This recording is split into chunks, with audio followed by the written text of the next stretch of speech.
হে উপর আল্লাহ, এ আপনার কেমন অবিচার!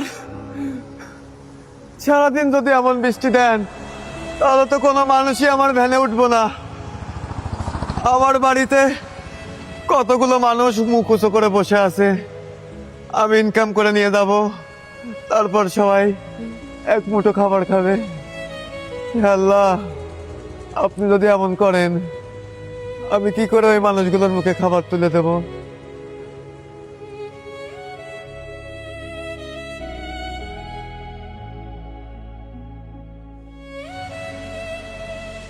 এ ভাই, তোমার ভ্যানে পলিথিন আছে? হ ভাইজান, পলিথিন আছে। এই দোকান থেকে 10 বস্তা সিমেন্ট আমার গ্রামের বাড়িতে দিয়ে আসতে হবে, পারবা? হ ভাইজান, ভাড়া কত দিব?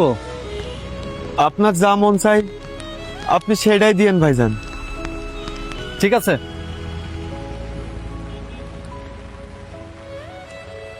এখানে 1000 টাকা আছে, 500 টাকা হচ্ছে তোমার ভ্যান ভাড়া, আর তুমি ওই যে সিমেন্টগুলো যে নামাই দিবা, আর বাকিটা তোমার দুপুরে খাওয়ার জন্য।